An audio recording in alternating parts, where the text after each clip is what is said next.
Hello, Alex RC Freak here, coming at you with another video on how to take off on the revo 2.0 the back section. So that means the bulkhead, this rear shock brace, the wing mount, everything. I'm going to show you how to do it and what you need to do to perform maybe repair for servicing, or who knows. So anyway, I already removed these. I recommend doing that with a hand wrench and just tightening them with a hand wrench. Don't get them reefed super mega tight, just get them snug, and it'll be strong enough, trust me.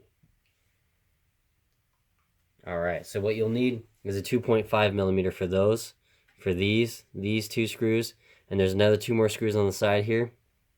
You'll need one for this. So what I got on here is a 2 millimeter. Here's a 2.5 millimeter. So let's get started here. So anyway, what I'm going to loosen is I'm going to loosen this back section first.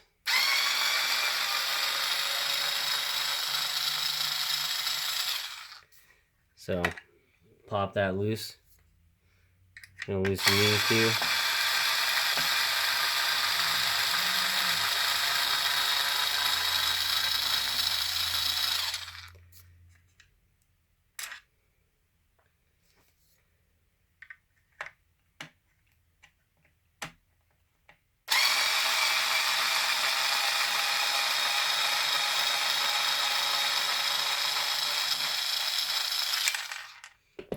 That one kind of flung out.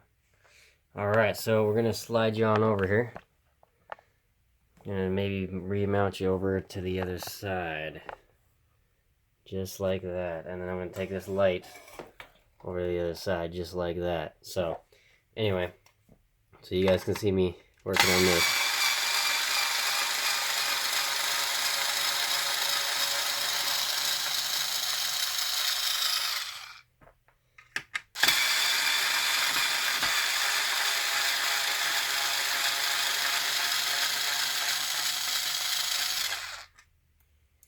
Alright.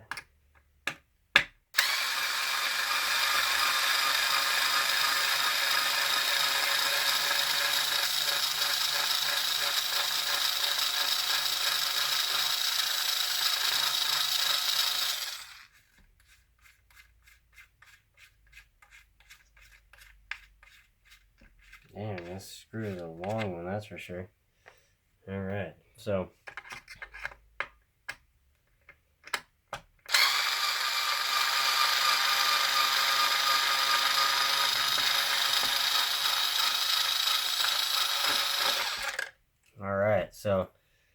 you just basically, what I like to do is stick the screws through there. Just kind of stick them through there lightly. Take these ones, stick them through the side. So that way when you set this thing down, it'll have all its screws with it. You'll know where they go exactly. And it's just something I do that works for me, you know? So anyway, this bracelet feels like very strong plastic. It seems very durable. Just set that aside. Now what you got here is the rear shocks. You know, these look like the gray. Yeah, this looks like gray, springs on here. These are the revo, or not the revo, the revo 2.5 nitro shocks. They're not a new shock. The Traxxas just came out for the revo 2.0. No, they're not. They're just the nitro version, and they slapped them on here without the titanium nitrate coated shock shafts. I'm going to be putting a titanium nitrate coated shock shaft upgrade on these shocks. So right off the bat, before I ever drive it, as you can tell, this is literally brand new. Anyway, let's keep it going. I'm going to be, basically what I'm going to be doing is I'm going to be removing this screw, and these two screws on the rockers here. And it looks like it should slide right on out after that. So anyway, please stay in tune and I'll be right back. Alright, I want to show you something. This is literally a perfect example of why it's seriously important to take apart your rig and inspect everything. All I did is take off these two screws. Look at how loose this is. This is literally factory. There's two bolts on the back here, just like the front. Look how loose that is. That's loose, literally. That's loose. Let me flip this over just to prove to you that there's 2 bolts. There literally is 2 bolts right in there. That's where you're supposed to have. See if I can get you a better view of that. Yeah, there's 2 bolts right in there. They're loose. From the factory, they are loose, literally. It jiggles around. They're not even tight. This is exactly what I mean by quality control. And just to prove it to you, I'll do this by hand, just to prove it. It's just irritating, you know? Even if, you know, I get that Traxxas is busy. Look, there's 1 screw.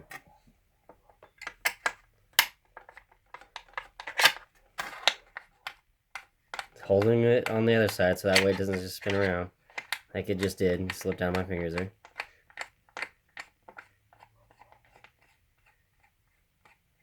There's the other screw.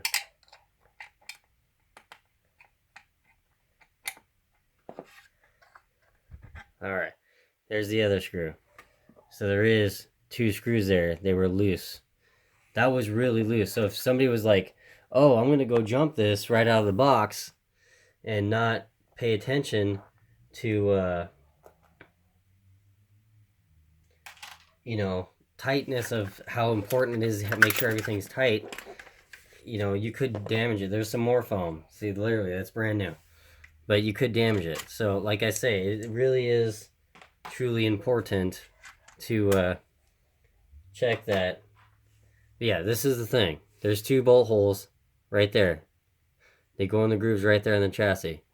So, like I say, it is really important to make sure that you have everything tightened correctly. And it's nice and tight. So that way, your first drive is problem-free.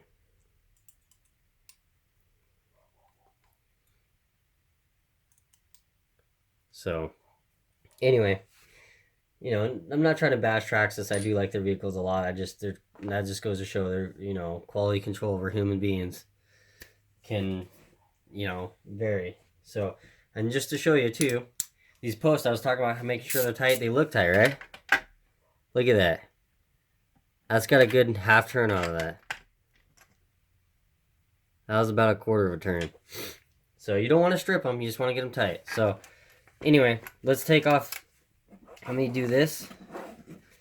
And let me get you in the right view here. Let me get you in the better view. So what you can see is there's a bolt there, there, and there. So I'm going to take that off. And those are 2.5 millimeter. So I'm going to be using an extension. Let's take that, stick that in.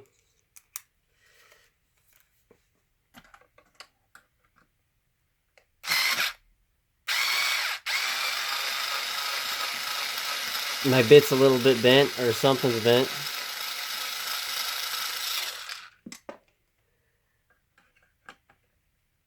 Or it's not long enough, one of the two.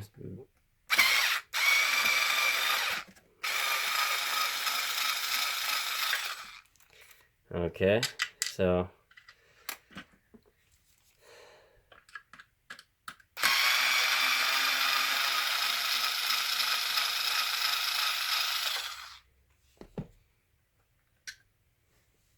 basically you got the screws out there. This shock tower comes off, the wheelie bar comes off if you installed it, and the wing mount comes off, all in one unit.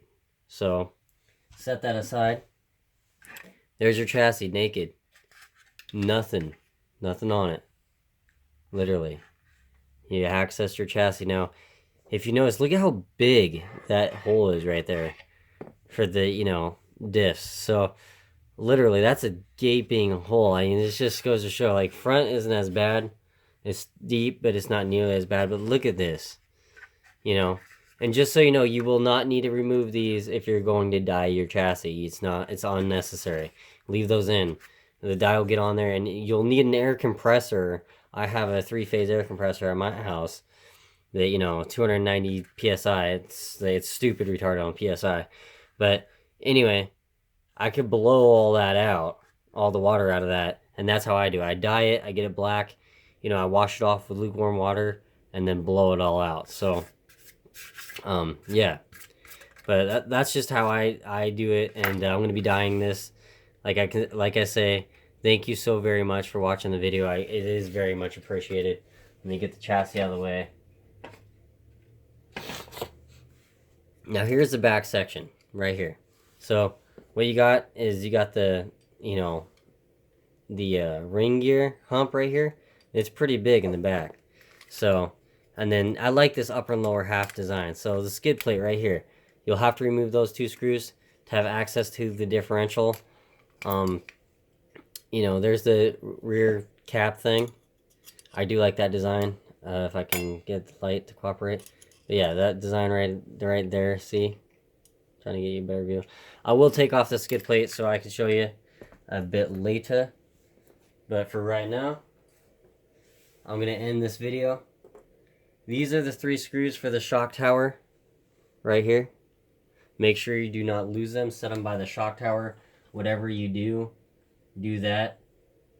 And then, yeah, you got your rear bulkhead. And if you want to stay with me for the other video, I'll take this thing apart for you. I'll be happy to. Alright, thank you. Alex RC Freak out. Peace.